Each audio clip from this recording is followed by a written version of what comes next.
Let's go back to the drawing board. It's star time!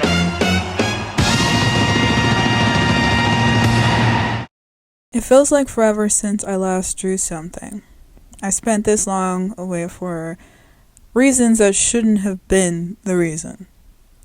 I prioritized other things far too long, and it's time for this artist to do what this artist does. Make artwork.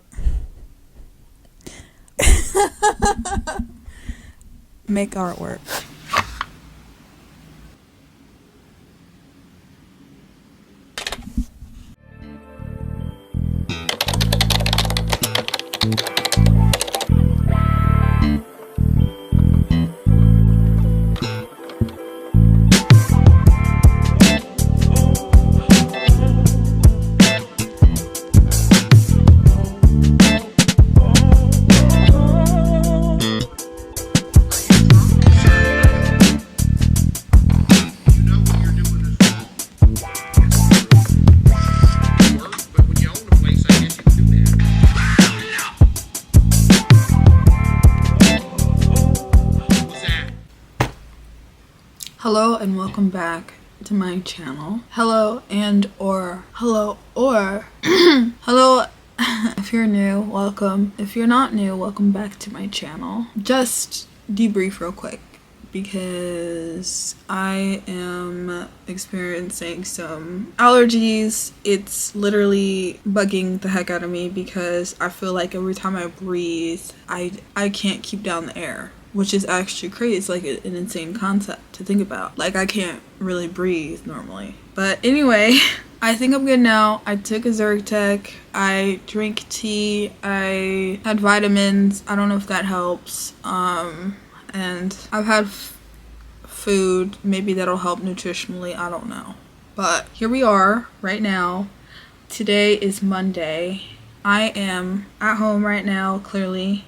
And I don't have work for the next couple of days. I'm actually on vacation. It's really cozy, warm. I think everybody's kind of working right now. They're going to be working maybe until Thanksgiving. Thanksgiving's coming up. That's pretty fun. The day of giving. Thanksgiving or anything else in mind. Whatever holiday it is for you. Happy holiday. Going further, I've been flip-flopping a little bit in between like what the video process, like the creation process of the videos I'm making on this channel is gonna look like. And also thank you guys so much. I received a great feedback on my last video. Feedback not as of right now commentary wise, but just general reception, which is literally insane. Like, it's actually, I really do take it to heart because I've been so conflicted on what kind of content I should create. And it's not to say that the content I've created in the past didn't resonate with me in terms of my identity, but it was a popular kind of formation of content that I would post, and it wasn't necessarily personalized or specific to me and my thought process, who I am. So I couldn't really generate a genuine audience. And it's nice to see that honestly the content that comes the most at ease to me has been the content that has gotten great feedback. So thank you guys so much. I really do appreciate it. I've grown amazingly since my last video, which is actually insane. Like, as of right now, I'm past like half 100s right now, which is actually insane to me. Freaking out, actually freaking out. This is awesome. I'm very happy to see that I'm generating an audience that accepts me. So thank you so much. I really do appreciate it. And in terms of that, I guess on that note, I've made 3 different shifts using between topic of conversation in the last couple of minutes. Excuse me. Also not new hair. This hair has been here but it's been under the wig. I've been wearing wigs to protect, kind of like to preserve my hair. It's weird because like in the winter you think you'd preserve your hair, but in the summer your hair gets all frizzy, and I just wanted to leave it be because I was really busy. But anyway, this is how my hair is gonna be kind of going forward. I'm not a new person, I swear. I'm sorry. I don't mean to scare you if I scared you. This is just kind of vibe we're going for right now. So I've been debating wearing these earrings for this video. Oh my god, no! Should I put them on? I feel like I want to put them on. I feel like I want to put them on. I feel like, and I want to show you guys the ring that I purchased. I got it from eBay, where I think I'm gonna get most of my jewelry going forward. It is this ring here. I forgot. There's a certain way I'm supposed to do this. This ring here. She's a beaut. It's a cocktail ring. Cocktail rings typically have a large stone. This is actually onyx. I'm gonna be wearing it. I have another ring coming. This one is more so for like special evenings sort of things or whatever. But yeah, I was feeling like I wanted something cute, so I got this. And it's like gold on the side too. I don't think you can really see right now. It's kind of faint, but there's like a little gold like detailing on the side. It's really, really big. I want to wear it on this hand, I think, right now, and then wear this one on this hand. This one is a gold one. I got from Priscilla Ma Jewelry. These are actually in my Japan haul video, if you guys want to check that out. It's not necessarily from Japan. I bought them in Japan, but they're from India. They were made in India. So now that we've got all those distractions away, one of the things in my videos that I've been noticing that have been more consistent is like I'm trying to create a sort of immersive experience when it comes to watching my videos, and I'm trying to sustain that immersion, not even when I'm making the video and when I produce the video and uploaded it, but also when I live my life. I think the kind of videos that I want to generate are videos that are actually a part of my life, a visual that is actually a direct reflection of how I live my life. And that's not to say that my videos aren't a depiction of my lifestyle. That is to say, I want my lifestyle similarly to remain a depiction of the video, of the content in the video, because outside of like lifestyle content, you are projecting a lifestyle that you want. I feel like for me personally, that's how I create my content. And I feel like sometimes I can stray away from my general intention, the bigger picture, when it comes to being a person but also a creator, because sometimes creating helps me be a person, and sometimes being a person helps you be a creator, and I want to keep that intact. And it's kind of hard because life changes, right?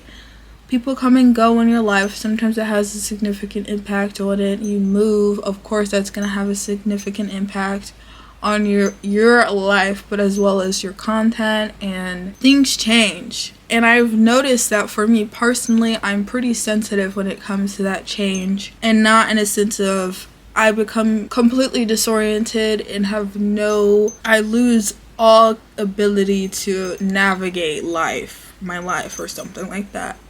That's not the case. However, I do believe that I can stumble sometimes. I can stumble sometimes. And everybody does that, but I would like to be able to stumble more gracefully. Like you would fall gracefully, you know, without struggle, without fight. If you are gonna stumble, you stumble. You stumble, then you get up. You stumble in grace, as if you're aware you're stumbling, but you know that you can get up. So there's no reason to flail your limbs about and be so dramatic, and it doesn't have to be such a dramatic experience to stumble every once in a while. It could just be a moment of, oh, I am stumbling. Let me embrace this moment. Let me surrender to it. Because it's a significant part of life. It allows you to learn and, in some cases be humble, and in others realize certain things. It could go on, and it's on and on and on. And I've felt a shift in my life recently pertaining to how my reality is gonna look in the future. And going back to what I was saying about this, creating content, creating videos, now that I'm creating it more authentically, artistically, creatively, because it's like authentic and personal to me. It's my own craft, it's my own way of doing things, which is something I was afraid of doing, because I don't like sharing certain things about myself, because I feel like, honestly, it presents an opportunity for people to take advantage of the things that I produce when I'm vulnerable about them, And I'm becoming more brave about that, because if I want to be myself, then there is a vulnerability in that, right? So that's a part of the graceful stumble, but also, I guess, approaching things that want to return back to me, not even in the case of people, but ideas of values, past, especially concerning the ego. Like, oh, I create content that people want to watch now, and I'm this and I'm that, and the view count is going up, and all of that kind of feeds into my prior perception, and it enables me to think about prior situations and people that I knew in the past, and starts to draw these certain comparisons. And while I don't experience that to a significant extent, and while I don't spend much time thinking about those things, they do come up, and it's not even like in an intentional way. It's just in a way of, well, people do glamorize vanity. People do glamorize having a large following, and people do glamorize, romanticize comebacks, which I don't believe in comebacks. I don't believe in a return to something. I feel as if I'm going to change who I am because I felt so secluded and so small and so valueless, if I felt like who I was didn't have a significant part to play in whatever environment I was in then, why would I want to return to that? So for me, it's never going to be a comeback. It's going to be a progression towards something else, because I haven't completely changed. You don't completely change yourself. You move things around and kind of edit things and improve upon things, but you don't completely change. You're not coming back as a new person or whatever. So then, I think the general implication is maybe I'll have a different response. But that's never going to be the case because inevitably people find out who you really are, what you really value, what you confide in, how you really think. And I think a comeback, especially in modern times, is more so a reflection of a cycle that has to do with esteem of yourself, esteem of others. And it's not necessarily I don't like the idea of going over and reflecting on past ideas. It's just things in general, because the history plays a very, very important role on the future and the present. It's just that I don't have an underlying intention. I don't have an expectation. I don't have a motive when it comes to those things. And I don't want to even give the inclination that I have an intention to utilize past historical occurrences for my benefit, especially into my future, especially in my present. Historical things don't generally have a place now or in the future, but they do influence the now and the future, if you get what I mean. They were historical, they happened, they already occurred. You can't revisit that in a sense of recreation. You know, that's just not a real thing. People change, things change, the world changes, people move on. Even though it doesn't seem like it sometimes, it seems like some people are stuck in the same place that they were in the past. But inevitably, things change. And you want change, you want progression. You don't want to be the same, you don't want things to be the same. We're not designed that way. And the world isn't designed that way. Things evolve. And I think a sort of regression can be a comeback. And not even in a dramatic sense, because you have comebacks, right? But you can also have, you know, parts of comebacks, like revisiting something with an intention of a outcome. And we've seen time and time again that revisiting something with the want of recreating something or receiving some kind of clarity or closure, all those things, it doesn't turn out the way that you want it to. That's probably the best thing that could happen, right? Because then, if you keep those same values, those same ideas, and you use them to approach things the same kind of way, although in a different fault, and you get the answer you want, how are you going to learn anything? So that's going kind of wayward. I think that's a word. Is that a word that I should use? Wayward. What's the meaning? That's a Netflix series. Interesting.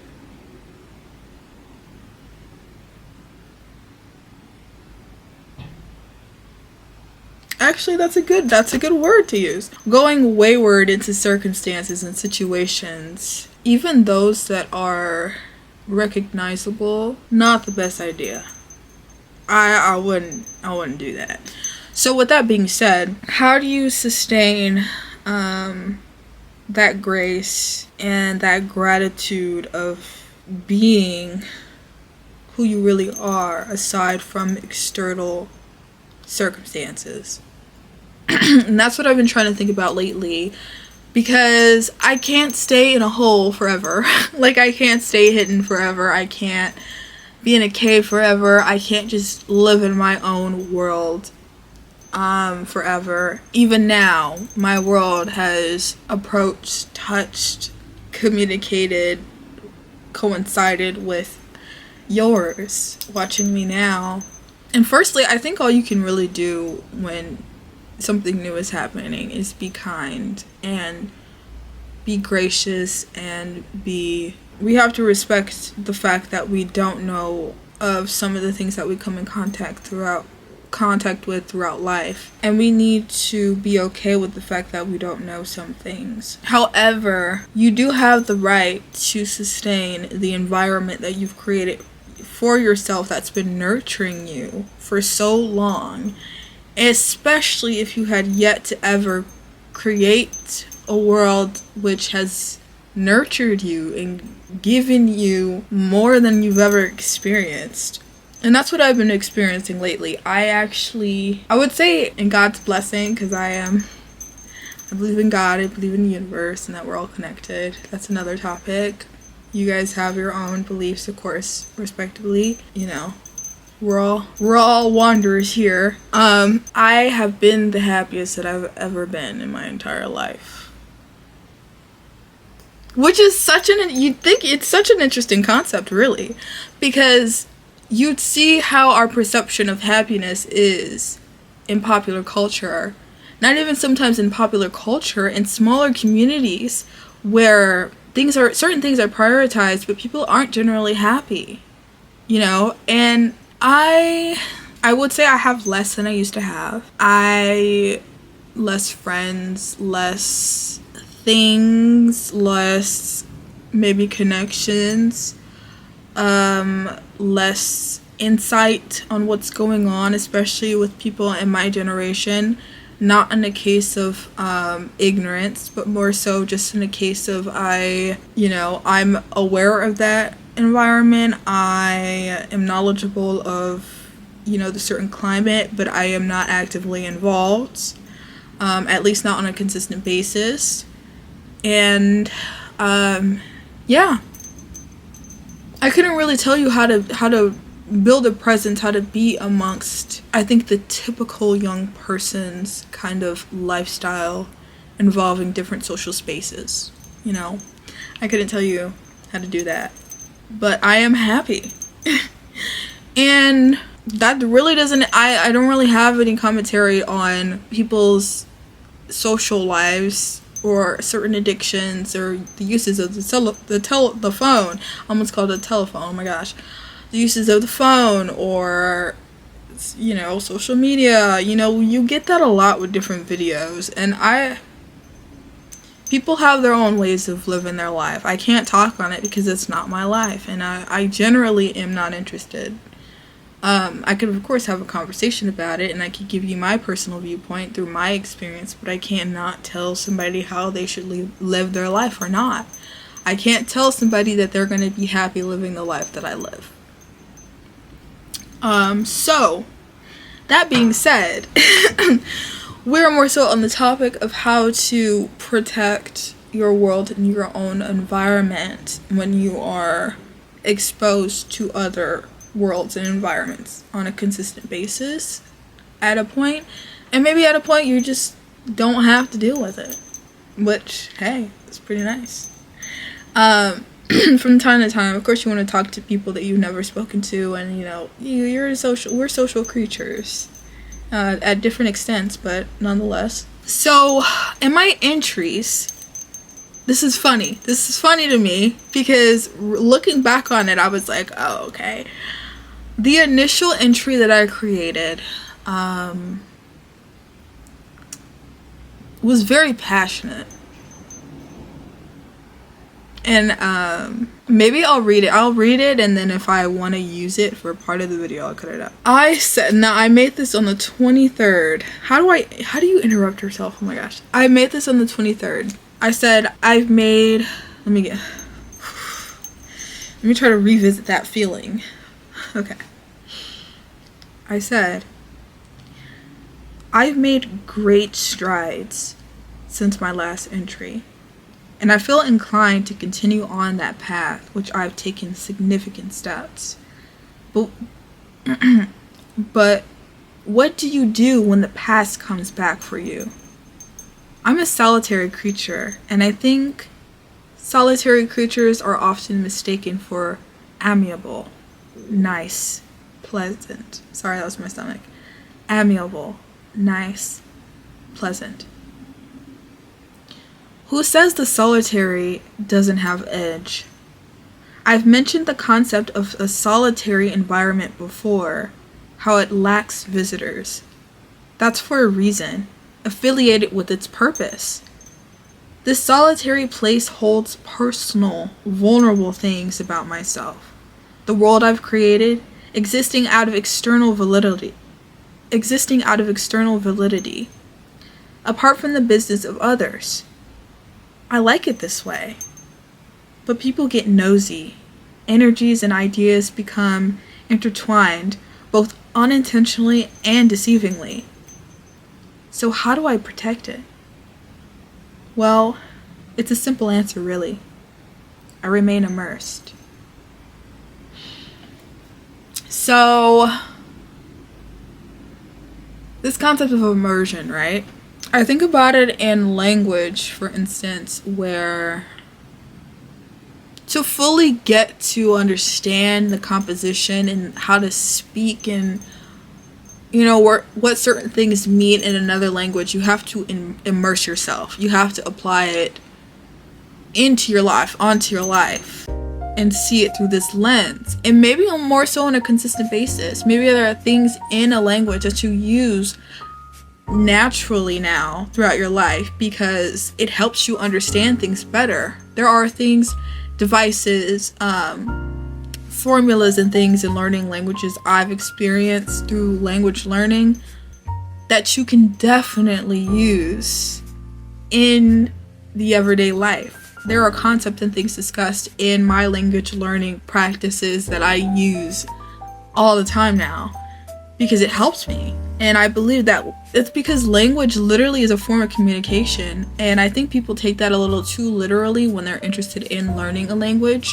There are a lot of cultural aspects about a language that are very significant historically, and just things like that that you can apply to your life, which is incredible and amazing, because there is rhyme to reason, and usually people learn based on association.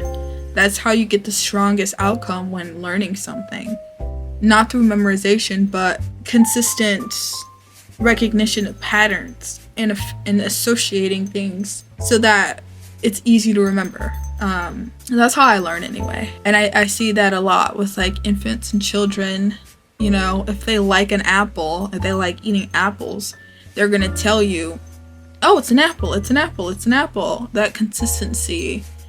When you tell them what an apple is, of course they're gonna know an apple now because they eat it all the time. Or what a door, you go out the door. It's not the fact that, it's not necessarily the memorization that helps with understanding and speaking the language. It's by the consistency of practice, more so within relation to how that object or thing has to your personal life, if that makes sense. We use doors all the time, for instance. Doors are valuable to us. They open and close spaces. They protect us. They shield us. They're a significant aspect of our lives. So of course we're gonna know what the word door means. There's doors everywhere. And so it's essentially the value in combination with the consistency of the thing, if that makes sense. It's usually the little things, actually, which I think is an important thing too when it comes to language learning. It very much is the little things. So yes, I think of language when I think of immersion, because immersion is an incredible thing when it comes to building upon a life, even just a lifestyle, if you just want it to be a lifestyle, but your general life, being immersed in something changes your entire viewpoint and how you approach things and how you do things. And so I've been thinking about that a lot because I like the life I've created for myself and that I've been developing for myself. There are habits and practices I've started doing now that help me remain immersed. And immersion is just another way of saying remembering and being gracious of the things that are of value to you, that have helped you, that have a significant part to play in your life. Immersion is a very big word when it comes to lifestyle and living. It reconstructs your reality. And I think that's what I was trying to communicate in this entry. I do not want someone to pierce that immersion or something or whatever. I think it's just a case of reaching a state where you're satisfied with where you are. And now initially you were busy trying to create it, and now what's taking up your thoughts is the idea that somebody can create a sort of distress. Because I think things do that sometimes. They can be really intrusive. So, and I think that's pretty much the answer, is that you don't have to interact with certain people or environments or places if you don't want to. And if you have to, maybe it doesn't have to be that personal of an experience to you. It doesn't necessarily have to bother you. It doesn't have to play an important role on whether or not you have a good or bad day or month or year or whatever. And I think I just had to realize that, and also think about that, and then think about everything else that I've been doing so well, so constructively, so effectively. I think what I'm saying is I kind of stumbled, but it was gracefully. I stumbled gracefully, and I had a little scare, which is fine. It happens. But yeah, I thought I'd share that.